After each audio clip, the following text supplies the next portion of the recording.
नमस्कार, मैं हूं आपके संग नित्यम मंत्र यंत्र तंत्र वास्तु के विशेष कार्यक्रम के साथ। पितृपक्ष में हमारे पितृ हमारे पास आते हैं और हमें आशीर्वाद प्रदान करते हैं। पितृपक्ष में हमारे पितृ हमारे आसपास होते हैं और हमसे कुछ आशा भी रखते हैं।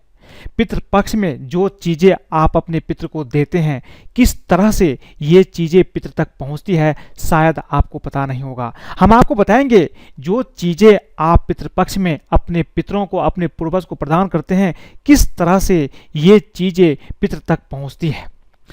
पितृपक्ष में आपको एक दो चीज़ का ध्यान अवश्य रखना चाहिए। हर रोज़ आपको ये चीज़ अवश्य करना चाहिए। इसके साथ साथ पितृपक्ष में अगर आप रोजाना पितृ को तर्पण देना चाहते हैं तो उसका क्या है सबसे आसान विधि। तो बने रहिए हमारे साथ, हम आपको बताएंगे पितरों को दिया गया श्राद्ध कैसे मिलता है। ये जानने के लिए आप हमारे साथ बने रहिए। लेकिन इसके पहले अगर आप हमारे चैनल को सब्सक्राइब नहीं किए तो कृपया से सब्सक्राइब कर ले तथा बेल बटन को भी दबाएं ताकि नए वीडियो का नोटिफिकेशन आपको तुरंत मिल जाए। पितृपक्ष का प्रारंभ हो रहा है। एक पक्ष तक चलने वाले श्राद्ध पक्ष में पितरों का तर्पण विधि विधान से किया जाता है। श्राद्ध पक्ष का समापन सर्वपितृ अमावस्या के दिन होता है। श्राद्ध का अर्थ श्रद्धा पूर्वक अपने पितरों को प्रसन्न करने से है। सनातन मान्यता के अनुसार जो परिजन अपना देह त्याग कर परलोक चले गए हैं, उनकी आत्मा की तृप्ति के लिए सच्ची श्रद्धा के साथ जो तर्पण किया जाता है उसे ही श्राद्ध कहा जाता है।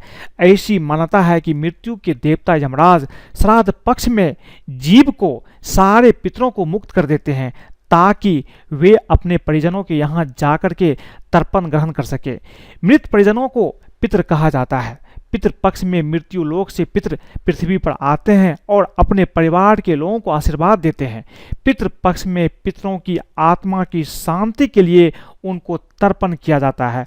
पितरों के प्रसन्न होने पर घर पर सुख शांति आती है, परंतु श्राद्ध करते समय कुछ विशेष बातों का भी ध्यान रखना बहुत आवश्यक होता है।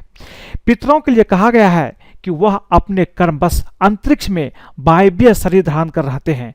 पितृपक्ष में देव पूजा से पहले सब लोगों को, जातक को अपने पूर्वजों की पूजा करनी चाहिए। पितृ के प्रसन्न होने पर ही देवता प्रसन्न होते हैं। यही कारण है कि भारतीय संस्कृति में जीवित रहते हुए घर के बड़े बुजुर्गों का सम्मान और मृत्युपरांत श्राद्ध कर्म किए जाते हैं। यदि विधि अनुसार पितरों का तर्पण न किया जाए तो उन्हें मुक्ति नहीं मिलती है, उनकी आत्मा मृत्यु लोक में भटकती रहती है। ज्योतिष शास्त्र में भी पितृदोष को काफी अहम माना गया है।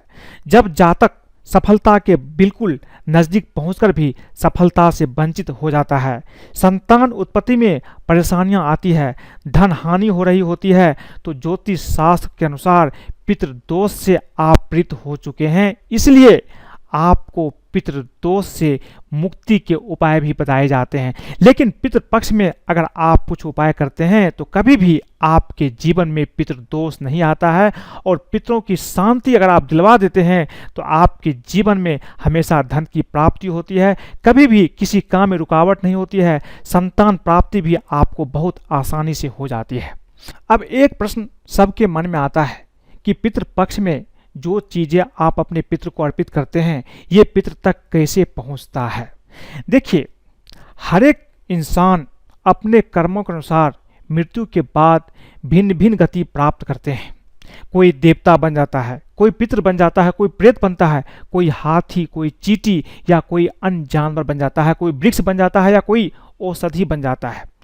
इन प्रश्नों का शास्त्र में स्पष्ट उत्तर दिया गया है कि नाम गोत्र के सहारे एवं अग्निदेव की पत्नी स्वधा के सहारे तर्पण की हुई चीजें पितरों तक पहुंच जाती है। यदि पिता देव योनि को प्राप्त हो गए हैं तो दिया गया श्राद्ध उन्हें वहां अमृत होकर प्राप्त हो जाता है। मनुष्य योनि में है तो अन्न रूप में तथा पशु योनि में है तो उन्हें दिया गया श्राद्ध तृण रूप में प्राप्त होती है। इसी प्रकार नाग योनि में, वायु रूप में, यक्ष योनि में पान रूप में दिया गया तर्पण प्राप्त होता है। कुल मिलाकर कहा जाए तो नाम, गोत्र, हृदय की श्रद्धा एवं उचित संकल्प पूर्वक दिए गए पदार्थों को भक्ति पूर्वक उच्चारित मंत्र उनके पास पहुंचा देता है। आपके पितृ चाहे सैकड़ों योनियों के पार क्यों न हो, लेकिन इस तरह से दिया गया सामग्री उनके पास निश्चित रूप से पहुंच जाती है। पितृपक्ष में जब भी आपके पितृ का दिन होता है, जिन्हें आप श्राद्ध करते हैं, तर्पण करते हैं, या सर्वपितृ अमावस्या के दिन भी आप श्राद्ध तर्पण करते हैं, उस दिन ब्राह्मण का बड़ा महत्व होता है। सामान्यतः श्राद्ध की दो प्रक्रिया होती है। पहला होता है पिंडदान और दूसरा होता है ब्राह्मण का भोजन। मृत्यु के बाद जो लोग देवलोक या पितृलोक पहुंचते हैं, वह मंत्रों के द्वारा बुलाए जाने पर उन लोगों से तत्क्षण अपने श्राद्ध देश काल में आ जाते हैं और निमंत्रित ब्राह्मण के माध्यम से भोजन कर लेते हैं। चूंकि पितृ सूक्ष्मग्राही होता है, इसीलिए भोजन के सूक्ष्म कणों के सुगंध मात्र से ही उनका भोजन हो जाता है, वह तृप्त हो जाते हैं। अथर्ववेद में भी कहा गया है कि ब्राह्मणों को भोजन कराने से वह पितरों को निश्चित रूप से प्राप्त हो जाता है। इसलिए आपको पितृपक्ष में ब्राह्मण को भोजन अवश्य ही कराना चाहिए। मनुस्मृति में कहा गया है कि श्राद्ध में निमंत्रित ब्राह्मणों में पितृ गुप्त रूप से निवास करते हैं।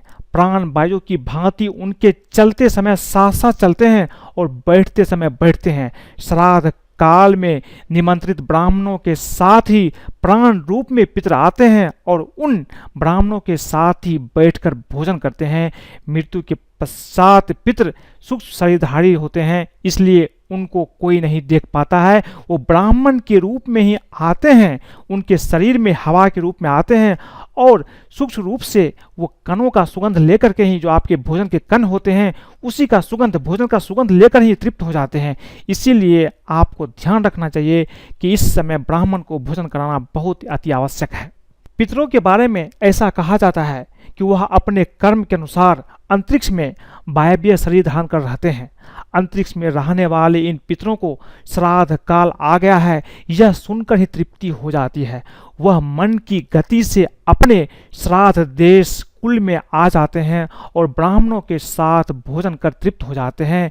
इनको सब लोग इसलिए नहीं देख पाते क्योंकि इनका शरीर वायु रूप होता है। वो ब्राह्मण के रूप में आकर निश्चित रूप से भोजन करते हैं। सूक्ष्म शरीरधारी होने के कारण पितृ मनुष्यों से छिपे हुए होते हैं। अतएव सूक्ष्म शरीरधारी होने के कारण ये जल, अग्नि तथा वायु प्रधान होते हैं। इसीलिए लोकांतर में उन्हें आने जाने में कोई भी रुकावट नहीं होती है। इसलिए श्राद्ध काल आने से सभी प्राणियों को अपने पितरों की प्रसन्नता के लिए श्राद्ध तर्पण अवश्य करना चाहिए और साथ में जिस दिन आप श्राद्ध तर्पण करते हैं उस दिन ब्राह्मण को भोजन अवश्य कराएं। इससे आपके पितृ निश्चित रूप से प्रसन्न हो जाते हैं। अब यह है कि पितृपक्ष में आपको क्या चीज अवश्य करना चाहिए।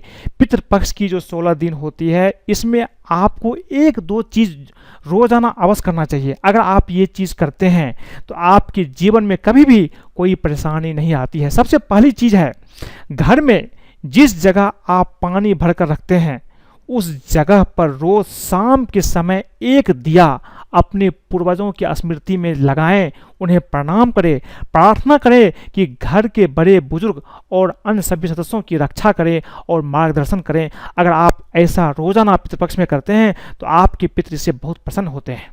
अब दूसरी चीज जो बहुत ही महत्वपूर्ण है, जो आपके पितृ हैं, जो आपके पूर्वज हैं, उनकी क्या रुचि थी, उनके रुचि के अनुसार उनका क्या पसंद था, उनके अनुसार अगर आप कुछ काम करते हैं तो निश्चित रूप से इससे आपके पितृ अति प्रसन्न हो जाते हैं। जैसे अगर आपके पितृ को बागवानी पसंद था तो उनकी स्मृति में कोई पौधा लगा दीजिए।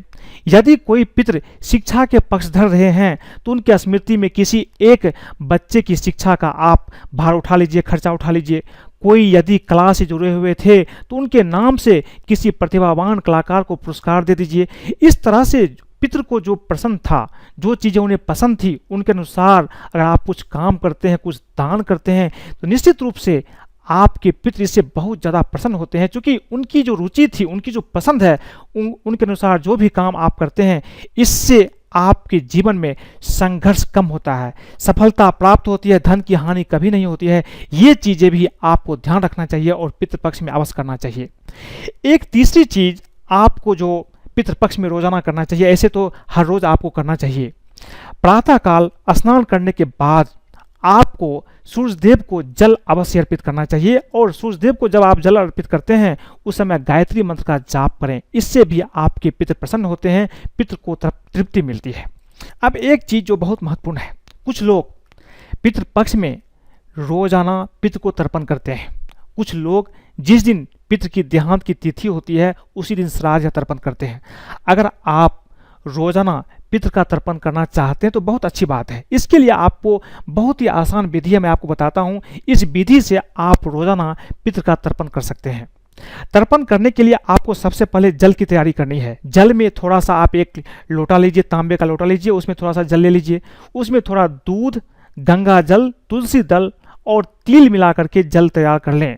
तुलसी दल से पितृ तृप्त होकर आपको आशीर्वाद प्रदान करते हैं। अगर आप इतना चीज़ नहीं डाल सकते हैं तो कम से कम आपको क्या करना है, जल में थोड़ा सा तिल और अगर आपके पास तुलसी का पत्ता है तो तुलसी का पत्ता आप डाल दीजिए। इससे आपको रोजाना तर्पण करना है। और तर्पण कैसे करना है मैं आपको बताता हूँ। सबसे पहले आपने जल की तैयारी कर ली, उसके बाद दक्षिण की तरफ जो साउथ डायरेक्शन है उसकी तरफ मुंह करके आपको खड़ा हो जाना है। एक कुश आती है, कुश घास होती है, उसको आपको हाथ में ले लीजिए।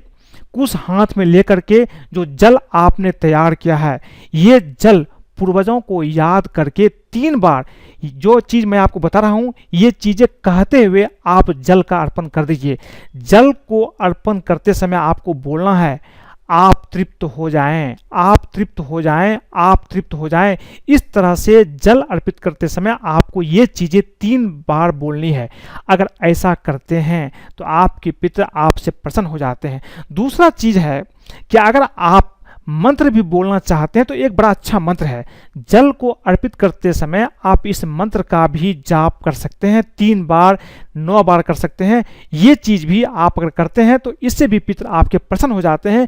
मंत्र है ओम सर्व पितृ देवताभ्यो नमः, ओम सर्व पितृ देवताभ्यो नमः। इस मंत्र का जाप करते हुए भी आप जल का अर्पण कर सकते हैं। नहीं तो आप जल अर्पित करते समय आपको 3 बार बोलना है, आप तृप्त हो जाएं, आप तृप्त हो जाएं, आप तृप्त हो जाएं। इस तरह से अगर आप पितरों का रोजाना तर्पण करते हैं तो इससे आपके पितृ प्रसन्न होकर आपकी सारी कठिनाई दूर करते हैं, आपके ऊपर प्रसन्न होकर के सर्वपितृ अमावस्या के दिन पुनः अपने लोक को लौट जाते हैं। जहाँ से वो आए थे वहीं पर लौट जाते हैं, लेकिन वो आपको जाते समय आशीर्वाद निश्चित रूप से प्रदान करते हैं। तो आज मैंने आपको बताई कि पितृपक्ष में पितरों को दी गई चीज़ें किस तरह से पितृ तक पहुंचती है और पितृपक्ष में आपको क्या चीज़ अवश्य करना चाहिए। और पितृ तर्पण अगर आप रोजाना करना चाहते हैं तो सबसे आसान विधि क्या है। अगर आपको ये वीडियो पसंद आए तो कृपया इसे लाइक करें, सब्सक्राइब करें, अपने दोस्तों सगे संबंधियों के साथ भी शेयर करें ताकि वो भी पितृपक्ष में पितरों को खुश करके अपने जीवन में जो भी कठिनाई है, जो परेशानी है उसको दूर कर सकते हैं। आज के लिए बस इतना ही। धन्यवाद।